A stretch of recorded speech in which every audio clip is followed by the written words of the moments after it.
football, field hockey, soccer. All this and more on this edition of High School Sports Scene.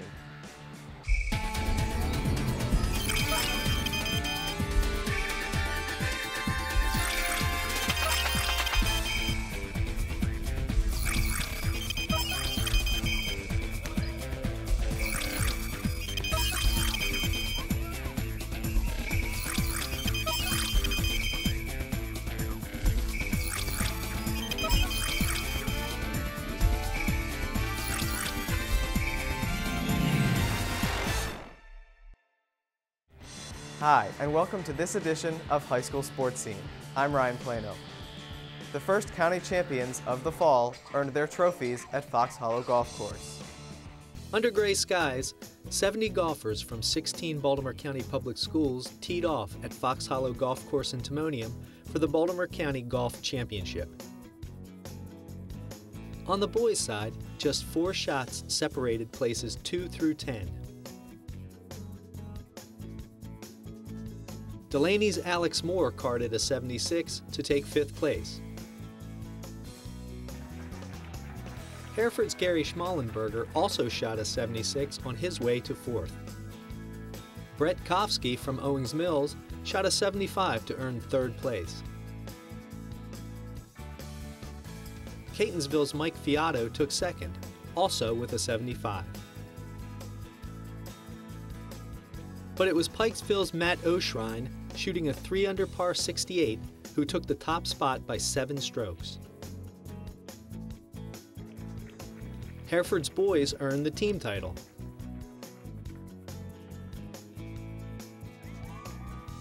On the girls' side, Jane Moon took 1st place to lead the Delaney girls to the team title. Congratulations to all the competitors and good luck at states. Towson and Hereford have been rivals on the hockey field for years, so it's always a big event when the two face off.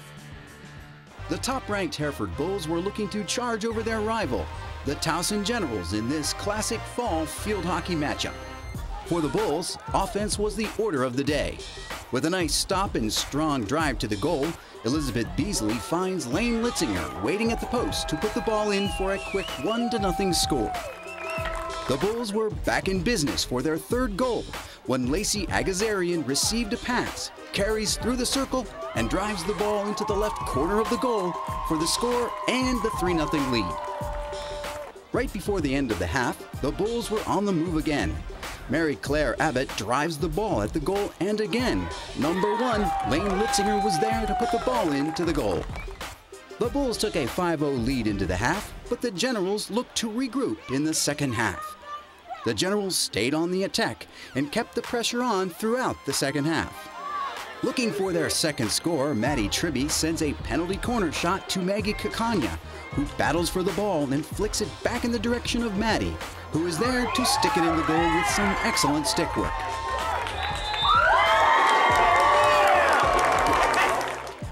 The Generals didn't allow the Bulls to score in the second half by playing solid defense. However, in the end, the day belonged to the Bulls with a 5-2 victory. Over the past several years, you could count on our next 2 teams to be at the top of the soccer standings. 2 of the county's perennially strong boys soccer teams met at Perry Hall as the Gators hosted the Towson Generals. Perry Hall had a chance early in the first half, but Rob Allman's crossing pass was just long. Not long after, Towson forward Joel Modesto had a good look, but pushed his shot just wide.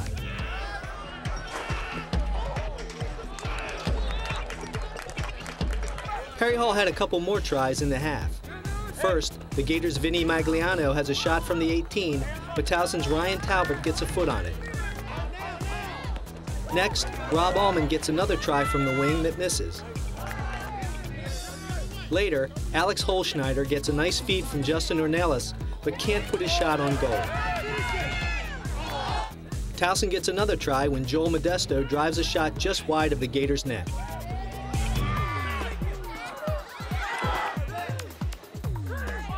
Just before the half, the Gators' Chris Winter chips a shot too high over the net. The half ends in a scoreless tie.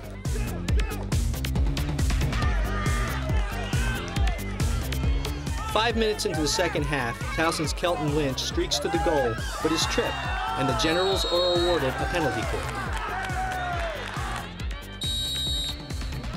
Ryan Talbot's shot nestles into the corner of the goal, giving the Generals the 1-0 lead.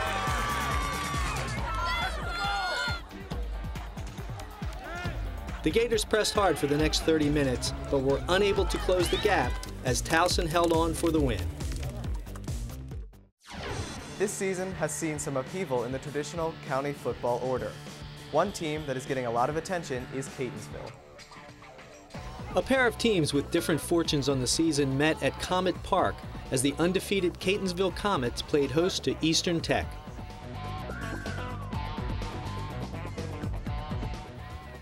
The Comets got off to a quick start as Josh Hilton took the opening kickoff 95 yards for a touchdown.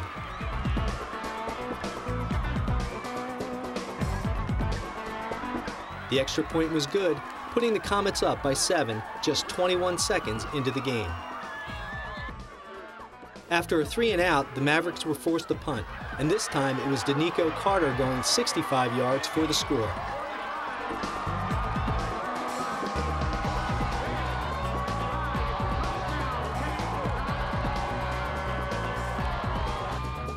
In the second quarter, Comet running back DeAndre Lane takes it 8 yards to put the Comets up 19-0.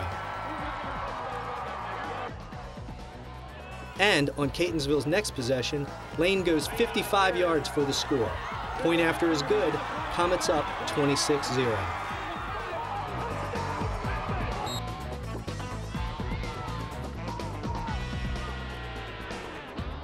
A nice catch and run by Tech's Darren Davis put the Mavericks inside the Comet 40. But on the very next play, DeAndre Lane forces a fumble, and it's returned 63 yards by Josh Frazier, setting the Comets up inside the Tech 20.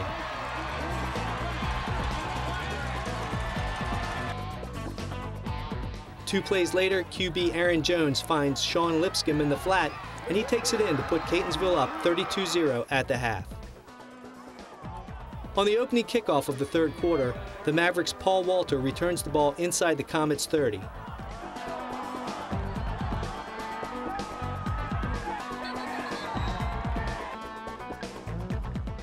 But the drive stalls. And Josh Hilton then goes 70 yards for the Comets, completing their scoring for the night, making it 39-0.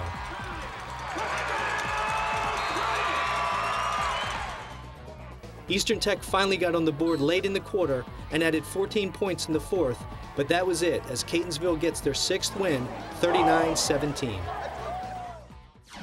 One reason for the Comets' success this season is DeAndre Lane, the subject of our player profile. Junior running back DeAndre Lane has made a huge impact for the Catonsville Comets this year. Jerome Williams was going to probably get, we thought, 55–60% of the carries. DeAndre would be down there about 30% of the carries, and then we break the rest up among the other backs. And then when Jerome went down, we just kind of moved everybody up on that chart.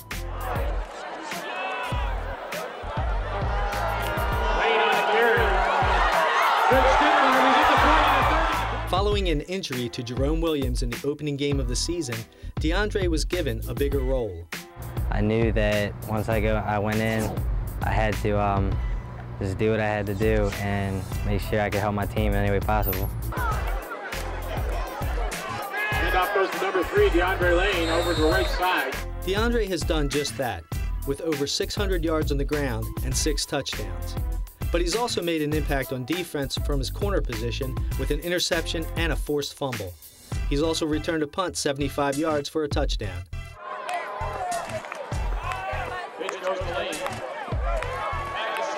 I mean, it feels good to be able to come in and make big plays for the team, help them win. It's a great feeling because I'm a junior. I still have another year left. And the Comets are happy about that. First of all, he's a great student, and I think any school that is mildly interested in him athletically is absolutely interested academically. So I think the future is limitless for him in that regard, and we're really lucky he's here, happy to see him, and glad we have another year. In our last program, we met Andrew Mitchell, our outstanding male student athlete. Today, we introduce this month's outstanding female student athlete, Loch Raven Senior, Emily Ruppel.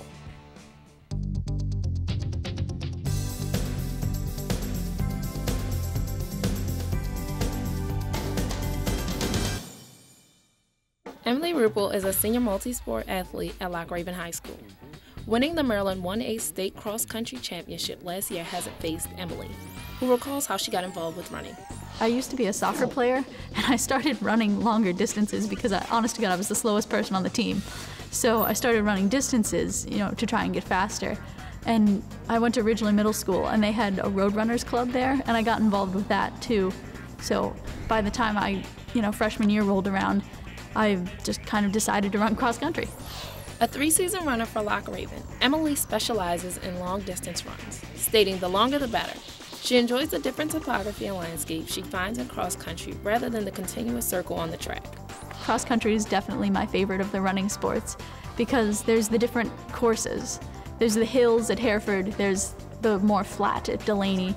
There's just a greater variety, certainly. In track, you're going around that same circle.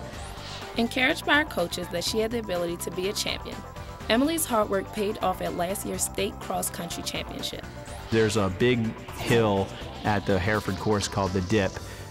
Emily, when you come out of the Dip the first time, you're about halfway through the race. It's about 1.5 miles into the race. And at that point, Emily took off. Emily came up the hill and took off. And by the 2-mile mark, she had won the race. 2/3 the way into the race, nobody was going to catch her. I remember turning around multiple times after coming up that hill, and I still couldn't see the person behind me. So from that point, I just kind of, as somebody put it, floated to the end. A humble and helpful team member, Emily leads by example in her role as captain. There are a lot of athletes who are putting in a lot of hard work, and a lot of them who are working as hard as her, but nobody works harder. Emily gets everything that she can get out of herself every day. She works really, really hard. Like, every day at practice, she's giving 100%. If she's hurting, you never can tell. Like, she's just always doing, everything that she can give every day. Emily's coaches also appreciate her hard work and dedication to her sport. She communicates so well with me as a coach. Makes it easy for me to coach her because if I ask her a question, I know I'm getting an honest answer. If she has a question, she's posing that to me. If she wants to know why we're doing something, what we're doing, can she do more, should she do more, should she do less, that communication happens continually. In addition to sports, Emily is involved in marching band, student government, Princeton Model Congress, and was a former member of the debate club. There just aren't quite enough hours in the day. It's always fun to be involved, and then you start running out of hours, but you learn to be efficient in all that you do so you can get more out of high school. While her college plans have yet to be finalized, the aspiring engineer is certain of one thing. I know I'll always be a runner of some kind. We wish Emily the best with this upcoming running season and with her future college plans. For High School Sports Scene, I'm Capri Gaines. Congratulations to Emily. To honor her selection as this month's Outstanding Female Student Athlete, she will receive an award provided by Allogram Incorporated of Timonium. Coming up next is Randy Dace with Coach's Corner. We'll be back in 2 weeks with another edition of High School Sports Scene. We hope you'll join us then. For High School Sports Scene, I'm Ryan Plano. Thanks for watching.